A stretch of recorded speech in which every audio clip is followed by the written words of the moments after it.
The bold and the beautiful, Thomas unhinged as Lope reunion signals ignite obsession, jealousy, and a downfall in cuffs. There's no running from it now. The bold and the beautiful has thrown gasoline on the Hope-Liam-Thomas triangle and lit the match. In the latest shocking development, signals of a possible Lope reunion have triggered Thomas Forrester into a full-blown emotional spiral, one that will leave careers in flames, loyalties shattered, and Thomas himself in handcuffs, sobbing as the LAPD leads him away. The signs were there. The tension had been building, but no one expected Thomas to snap this hard. What started as a brewing emotional conflict is now an all-out implosion, and it's going to send shockwaves through Forrester Creations and beyond. At the center of the storm is Hope Logan, once again torn between two men who have never truly let go of her.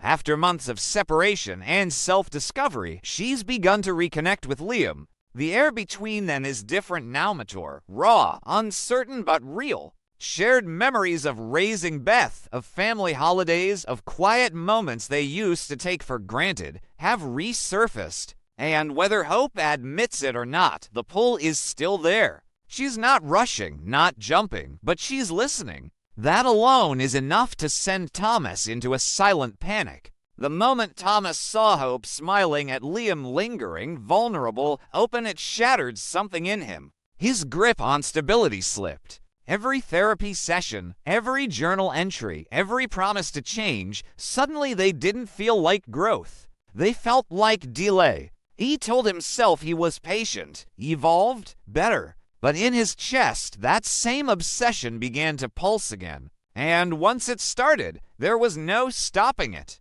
Behind the walls of Forrester Creations, the pressure boiled over. Thomas began micromanaging Hope's designs, nitpicking her decisions, becoming overly involved in meetings where she was supposed to lead. When Hope pushed back, saying she needed space, Thomas smiled, nodded, and then worked twice as hard behind her back to insert himself into every aspect of the Hope for the Future line. He justified it as protection. He told Ridge, "I just want her to succeed," but it wasn't about business. It never was. The others noticed. Steffi pulled Hope aside to ask if she was okay. Hope shrugged it off. She didn't want drama, but even Brooke saw it. Thomas was staring too long, following Hope from room to room, leaving notes on her desk, texting at odd hours with design questions that were clearly just excuses. Hope remained calm, professional, but tension thickened. And then came the moment that broke the dam. Hope and Liam were spotted at El Giardino, seated close, smiling. A shared bottle of wine. The photo hit social media, just one blurry snap, but it spread like wildfire. Lope spotted, the caption read. It was nothing scandalous, just two exes reconnecting. But when Thomas saw it, something inside him detonated. He didn't speak for the rest of the day. He didn't show up to the executive meeting. He didn't return calls. And then, suddenly, he was everywhere. He began sending aggressive emails to Hope, questioning her commitment to the line. He barged into her design room and accused her of using him for creative inspiration while always intending to go back to Liam. He was shaking. Hope told him to leave, firmly. He didn't. Security had to escort him out of the office. But that wasn't the end. The next day, Hope's car was keyed outside Forrester Creations. Her laptop went missing. Private photos of her and Liam were printed and left in her office. A pair of scissors was found jammed into one of her design boards with a post-it note reading "fraud" in red marker. HR was called. Brooke demanded answers. Ridge defended his son, said maybe it was a misunderstanding. But Hope knew what it was. Everyone knew. And when the footage was pulled from the security cameras, there he was, Thomas, unstable, alone, wandering the building after hours, breaking into offices, watching Hope's computer screen from her desk. Still, no one expected what came next. That evening, as Hope was leaving the building, Thomas followed her to the parking garage.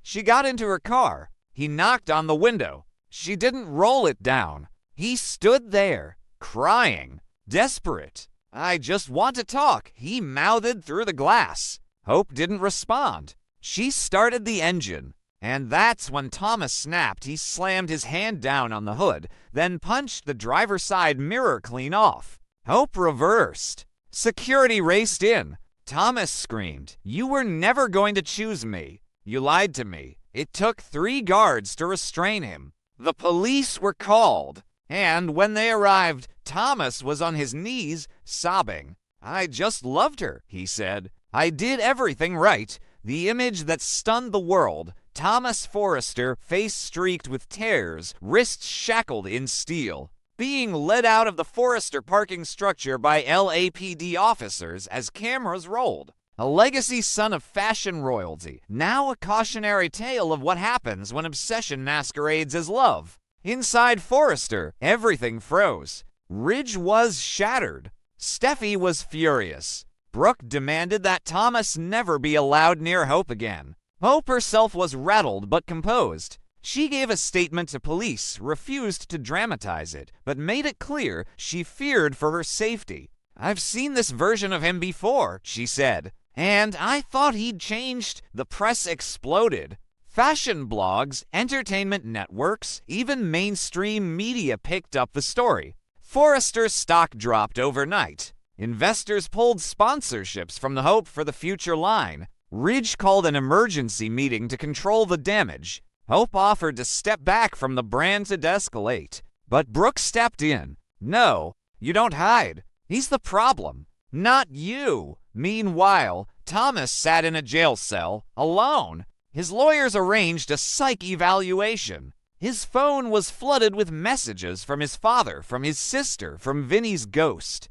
He said nothing. He kept drawing sketches in the margins of a legal pad. Dresses, wedding gowns. One of them had Hope's name scribbled in the corner. He stared at it for hours. The question now isn't whether Thomas will be charged. It's whether he'll ever recover. Legally, emotionally, professionally. Ridge is caught between love for his son and loyalty to his company. Steffi is torn between compassion and fury. Hope just wants distance. Liam wants Thomas gone. Brooke wants him institutionalized. And the public. The public wants justice. Because this wasn't just jealousy. This was obsession turned dangerous. A man who claimed to be reformed, who said therapy healed him, who promised the world he was different, now exposed, raw, violent. This isn't just a love triangle anymore. It's a tragedy in motion. And it isn't over yet. Sources inside CBS hint that this is only the first step in a larger arc. That Thomas may plead mental instability. That Ridge may fund a private psychiatric recovery. That Hope will be forced to confront whether her own emotional indecision played a role in the collapse. And that Forrester Creations, now bleeding from scandal, will need new leadership to survive. One thing's certain, the Hope-Liam Thomas triangle has burned its final bridge. There is no going back. No more second chances. No more what-ifs. Just consequences. And Thomas, once a prince of Forrester, now stares at cold walls and steel bars, wondering how it all fell apart. After his arrest, Thomas's world collapsed piece by piece. His obsession with Hope had already cost him his freedom, but the darkness inside him hadn't quieted. In his cell, he replayed every word, every look, every moment he'd ever shared with her. He convinced himself that if Liam disappeared from the picture completely, everything would go back to how it was meant to be. The thought began as fantasy, then obsession, then a terrible plan that almost destroyed him. In a reckless spiral, Thomas tracked Liam's every move after he was released on bail pending evaluation. When Liam went missing one night after leaving the Spencer offices, police found his car abandoned on the edge of Mulholland Drive. The evidence pointed to foul play. For days, Los Angeles whispered that Thomas might have gone too far, but the truth was more tragic than anyone knew. Thomas hadn't killed Liam, he had cornered him. Desperate, unstable, demanding that Liam step aside once and for all. In the chaos, Liam stumbled, fell from the embankment, and disappeared into the dark ravine below. Thomas tried to save him, screaming his name until his voice broke. By the time rescue crews arrived, it was too late. Liam was gone. When the police found Thomas the next morning, he was sitting in the dirt, covered in blood and tears, whispering, "I didn't mean to." Cameras flashed. The world saw a man broken beyond repair. Hope's devastation was absolute. She sat alone in the Forrester guest house, holding a pregnancy test in her hand. It was positive. But the father wasn't Liam. It wasn't Thomas either. It was Carter Walton, the one man who had shown her quiet kindness through all the chaos. She wept, realizing that her baby would grow up in a world haunted by loss without the man she had once believed she'd spend her life with, and shadowed by another who destroyed everything trying to possess her. When Thomas heard the news in custody, he broke down completely. The idea that Hope was carrying another man's child snapped whatever was left of his self-control. He begged to see her, to apologize, to say goodbye. Hope agreed only once, behind glass at the jail. She told him through tears, "You didn't lose me to Liam or to Carter. You lost me to your own choices." Thomas nodded, trembling. "I wanted to love you right. I just didn't know how." He was sentenced 2 years in a psychiatric facility, not prison. Ridge and Steffi visited him, torn between shame and compassion. Forrester Creations rebuilt itself slowly. Hope gave birth to a baby girl with Carter by her side, naming her Grace, a name that symbolized forgiveness and the fragile chance to start over. Thomas kept a single photo of Hope and the baby clipped to the wall of his hospital room. Every morning he stared at it, whispering a promise to the little girl who would never know him. "I'll spend the rest of my life trying to be the man your mother thought I could be."